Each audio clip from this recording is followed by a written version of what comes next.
Bonjour à tous. Le système crache le morceau sur sa conception de la liberté d'expression par des événements ces derniers 48 heures, coup sur coup. Deux événements qui ont fait beaucoup de bruit. L'un qui concerne Twitter, l'Union européenne, on va rentrer dans le détail. L'autre, ce qui s'est passé au Festival de Cannes, mais surtout les réactions macronistes, inédites et très significatives. Vous savez, dans l'ADN des patriotes, beaucoup de résistants, je dirais tous les résistants, il y a la liberté. Et notamment dans la liberté, il y a la liberté d'expression, qui est juste cruciale. On ne vit pas, on vit l'enfer, si on n'a pas la liberté et la liberté d'expression.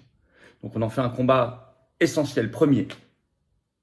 Et ce combat, je le mène avec vous. Je vais vous expliquer ce qui s'est passé, ce qui se passe, ce que ça veut dire, ce qu'on doit faire, nos combats, dans cette vidéo très concrète.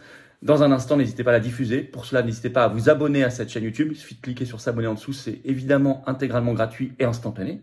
Profitez-en pour appuyer sur la petite cloche à côté. Vous recevrez les notifications automatiquement des futures vidéos, des futurs directs sur cette chaîne. Vérifiez que YouTube ne vous a pas désabonné et le cas échéant, réabonnez-vous si vous voulez bien à cette chaîne. Comprenez bien que plus vous êtes abonné, plus les vidéos sont recommandées automatiquement. Et on approche, là, on a encore gagné des 500 000 abonnés, le demi-million. On fêtera ça par un événement tout à fait considérable en direct ensemble, quand on y sera, dès qu'on y sera. Merci à vous, merci à vous. Vous le savez, Tour de France de la Résistance, le jeudi 15 juin au soir, je suis dans les Alpes-Maritimes, dîner patriote avec vous. Il reste sûrement encore quelques places. Information, réservation, vous écrivez à référent 06 tout collé sans accent @les-patriotes.fr de toute la région d'ailleurs. Hâte de vous voir. Hâte de vous voir aussi aux patriotes. Voilà. Hâte de vous voir à nos côtés, à mes côtés, avec tous nos délégués, tous nos militants, tous nos référents, partout dans le monde d'ailleurs, en métropole, outre-mer, à l'étranger, qui font un travail remarquable pour la liberté notamment, et pour la liberté d'expression. Ça, elles sont au centre de nos belles valeurs, mais comme la souveraineté, comme la dignité humaine, comme la paix, comme la vérité, comme l'amour de la France éternelle, belle, rebelle et de l'humanité vraiment humaine. C'est ça, l'esprit des patriotes. Et vous allez rejoindre une belle famille en adhérant ou en reprenant votre adhésion annuelle si elle n'est plus à jour. Vous pouvez soutenir aussi toutes les actions qu'on mène au quotidien partout en France, plus nos opérations coup de poing, plus nos grandes manifs qui coûtent chacune 10 000 €, en faisant un don de soutien aux patriotes parce qu'on n'a pas reçu 1 € de financement public jusqu'ici. Tout ça, adhésion, donc c'est défiscalisé aux 2 tiers pour vous. Et les dons supérieurs à 500 €, nous, on ajoute en plus, c'est expliqué sur le site des Patriotes, pour vous un avantage personnalisé. Allez voir. On se bat ensemble pour nos enfants, nos petits-enfants, toutes les générations qui arrivent. Et par respect pour ceux qui sont tombés avant nous. Et oui, c'est ça, la vraie vie, je crois. Les vraies valeurs. Alors, comment on fait? Adhérer, réadhérer, c'est le même lien. C'est le premier sous la vidéo en description. C'est un lien également en commentaire épinglé. Une petite fiche maintenant sur l'écran et dans les dernières secondes de la vidéo en cliquant sur l'écran. Vous voyez, vous avez l'embarras du choix. Faire un don de soutien aux patriotes, c'est le deuxième lien sous la vidéo en description. Tout simplement. Voilà. Et un énorme bravo aux réadhérents et aux donateurs. Bienvenue aux nouveaux adhérents patriotes. Alors, attaque contre la liberté d'expression, le système crache le morceau littéralement. Coup sur coup, 2 affaires qui font grand bruit. Ça n'est pas terminé. Et pour moi, surtout dans les réactions extrêmement significatives. Alors d'abord, le coup de tonnerre sur l'Union européenne et Twitter. Et en fait, c'est Twitter qui se rebelle. Le Twitter d'Elon Musk. Alors, je ne divinise certainement pas Elon Musk. J'ai des points de divergence avec lui. Enfin, peu importe. Mais enfin, sur Twitter, je connais l'ancien Twitter, je connais le nouveau Twitter. Le nouveau Twitter n'est pas parfait, mais il est beaucoup plus libre que l'ancien. Ça, c'est certain. Beaucoup de comptes ont été réactivés. Alors, il se trouve que le 26 mai, la Commission européenne, par la voix du commissaire européen au marché intérieur, l'inénarrable Thierry Breton, a annoncé sur son compte Twitter, justement, que Twitter, je cite, se retirait du code de bonne pratique de l'Union européenne en matière de désinformation en ligne. Alors, ce qu'ils appellent désinformation, c'est tout ce qui ne va pas dans le sens du système, hein. Vous le savez, puisque c'est une notion tellement floue que c'est le règne de l'arbitraire. Et quel est le nom du règne de l'arbitraire? Ça s'appelle la tyrannie. Mais en tout cas, Twitter s'est retiré. Alors, il avait été lancé en 2018. Il y a un article du Monde qui explique tout ça, un article du 27 mai, qui dit qu'il a été lancé. Donc, les plateformes peuvent y adhérer. Alors, par exemple, Google y est, Facebook, etc. Meta, maintenant, tout le groupe, Instagram, ça, sur une base volontaire. Et je cite, c'est une quarantaine d'engagements visant notamment à mieux coopérer avec les fact-checkers et à priver de publicité les sites diffusant des infox. Les fausses informations, c'est pas ce que c'est. Hein. Alors, mieux coopérer avec les fact-checkers, ça doit être sûrement pour eux aussi un petit moyen de se mettre un petit billet dans la poche. Hein. Bah, au passage, ils aiment bien tout ça, on le sait déjà avec le Front Marianne. C'est copains, et surtout, un petit chèque, ça fait pas de mal. Réaction hystérique de Thierry Breton à cette annonce que Twitter se retire de ce code de bonne pratique. Il l'a mis par un tweet, je vais vous lire, hein, écoutez bien, le 26 mai sur son compte Twitter, je vais vous lire ce tweet de Thierry Breton, le commissaire européen. Twitter quitte le code de bonne conduite volontaire de l'Union européenne contre la désinformation.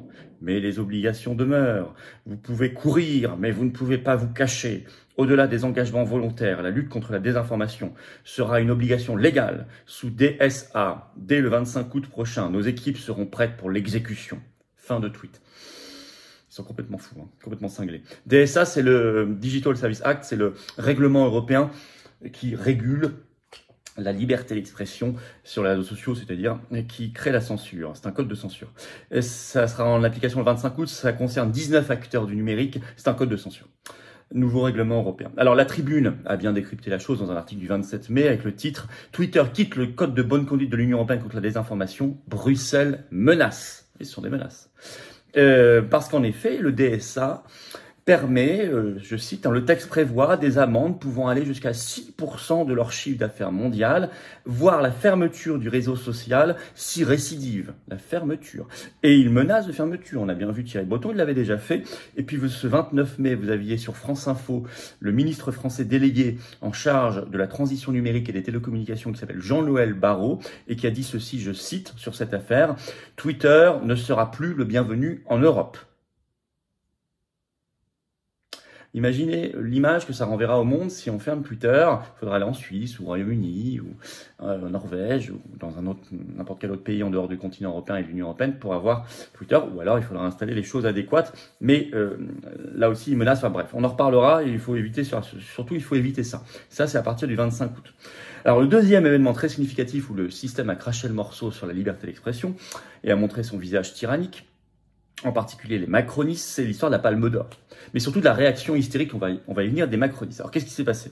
Vous en avez sans doute entendu parler. Ce 27 mai a remporté la Palme d'Or du meilleur film qui s'appelle Anatomie d'une chute, Justine Triet, réalisatrice française.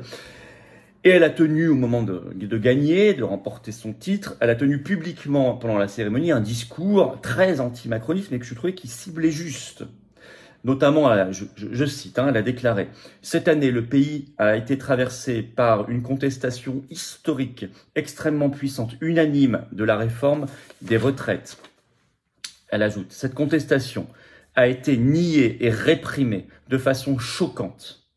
Et ce schéma de pouvoir dominateur de plus en plus décomplexé éclate dans plusieurs domaines. » Elle ajoute « On peut aussi voir ça dans toutes les sphères de la société. » Elle a par ailleurs critiqué un peu plus loin la marchandisation de la culture. Alors, c'est intéressant parce que vous voyez, elle n'a pas parlé que du cinéma et de la culture, contrairement à ce que disaient les macronistes. Elle a parlé de la réforme des retraites et surtout de la contestation, et elle a élargi en disant il y a un schéma de pouvoir dominateur de plus en plus décomplexé dans toutes les sphères de la société qui éclate dans plusieurs domaines. Je la cite.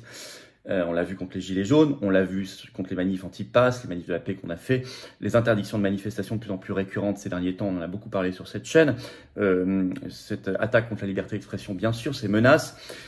C'est intéressant. Et puis cette répression très brutale, très violente, c'est intéressant. Et ça a rendu hystérique les macronistes. Et c'est intéressant parce que qu'il y ait des discours anti-gouvernementaux lors de cérémonies, notamment culturelles, de cinéma, de théâtre, c'est assez classique en fait. Vous remontez plusieurs décennies en arrière, c'est assez classique que un gagnant ou une gagnante critique le gouvernement. C'est assez classique, mais là, pour la première fois, le gouvernement réagit de manière comme une hyène hystérique. Ainsi, la ministre de la Culture, donc Rima Abdul Malak, a mis un tweet le 26 mai en se disant, je cite, « estomaqué par ce discours si injuste ». Preuve qu'elle a ciblé juste. Et puis, la ministre de la Culture en a rajouté, ce 27 mai sur BFM TV, elle a dit c'est un discours ingrat et injuste. Ingrat. Cette notion d'ingratitude est intéressante, puisque un autre député macroniste, donc Carl Olive, a mis sur son compte Twitter le 26 mai, j'appelle ça scier la branche sur laquelle on est assis. Il dit que cette lauréate a craché sur l'État. Alors non, elle n'a pas craché sur l'État, à la limite sur la Macronie, mais ne confondez pas les choses.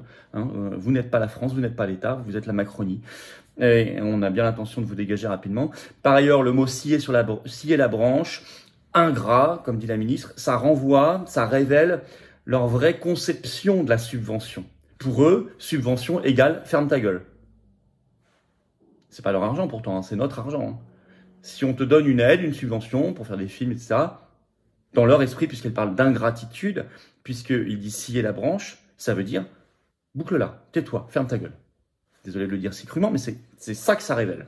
C'est très intéressant, c'est très révélateur. Ce sont des petits tyrans. Et c'est la première fois qu'on a une réaction aussi hystérique d'un gouvernement et d'une majorité en général, parce que je vous en ai cité deux, mais il y en a plein. Plein de députés macronistes qui ont insulté cette dame, etc. Alors que dans le passé, jusqu'à un passé assez récent, les gouvernements, bon, faisaient plutôt le dos rond et n'en rajoutaient pas dans l'hystérie et l'insulte. Donc on voit que leur logiciel ne supporte pas la moindre critique, surtout quand elle frappe très juste. Alors, vous voyez, ce combat pour la liberté d'expression, il est essentiel. Il est vraiment essentiel. On voit bien que l'Union européenne est l'ennemi dans son ADN de cette liberté. Et dans son ADN, la Macronie l'est aussi. Elle est fondamentalement liberticide et tyrannique. Mais l'Union européenne et la Macronie ont le même ADN. Comment il s'appelle? C'est l'ADN oligarchique. C'est la même chose. C'est la même chose. C'est le même système qu'il faut mettre à terre par le Frexit, par la sortie de tout ce système fou. La Macronie tient par tout ça. Mais ce qu'il faut savoir, ce qu'il faut bien avoir en tête, c'est jamais se taire. Car quand on parle, on touche au cœur et on réveille toujours des gens. Ces affaires-là réveillent des gens. Moi, je vois des gens qui se retournent contre l'Union européenne à cause de l'affaire de Twitter. Tant mieux, et qui deviennent partisans du Frexit. Tant mieux. Jamais se taire. Faites circuler, si vous voulez bien, cette vidéo. Je crois qu'elle est très explicative, très démonstrative. N'hésitez pas à la faire circuler. Pour cela, à vous abonner à cette chaîne YouTube. Il suffit de cliquer sur s'abonner en dessous. Vérifiez que YouTube, s'il vous plaît, ne vous a pas désabonné. C'est arrivé sur cette chaîne et beaucoup de chaînes ces derniers temps. Réabonnez-vous dans le cas échéant. C'est gratuit, instantané. Et ça permet, par les algorithmes de YouTube, on est mieux diffusé, plus diffusé à de nouveaux internautes. Et merci d'avance. Et merci à ceux qui se sont abonnés récemment à la chaîne. Vous le savez, il y a toujours la grande pétition nationale en lien sous la vidéo en description. La France doit quitter l'OMS pour créer l'électrochoc mondial. Moi, je vous attends, patriotes. Voilà. Là, je vous attends. Peut-être que vous avez adhéré il y a plus d'1 an, que vous n'êtes plus à jour, même il y a 2 ans, 3 ans. Vous pouvez revenir. Vous êtes attendus par cette grande famille. Voilà. Dans votre département, métropole, outre-mer, ou à l'étranger où on est présent aussi. On est le plus grand mouvement souverainiste et de défense des libertés et de la liberté d'expression de France, et largement. J'ai besoin de vous. Parce qu'on est anti-oligarchique, on ne nous fait pas de cadeaux, on n'a pas encore reçu 1 euro de subvention publique, on n'a pas d'aide de l'État, rien. Or, on fait. Nous, on fait. Pas que ici.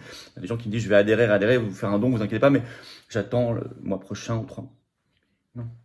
Le combat, il est maintenant. Je respecte tout, mais sachez que le combat, il est jour après jour. Nous, on le fait comme cela. Et je suis sûr que vous avez envie de le faire aussi. Et de rencontrer des gens qui pensent comme vous près de chez vous. C'est ça, être adhérent. Comment on fait? Adhérer, c'est le premier lien sous la vidéo en description. C'est un lien également en commentaire épinglé dans quelques secondes en cliquant sur l'écran. Faire un don de soutien, c'est le 2e lien sous la vidéo en description. Tout ça est défiscalisé aux 2 tiers pour vous. Bravo aux donateurs et aux réadhérents. Bienvenue aux nouveaux adhérents patriotes. Et vive la France.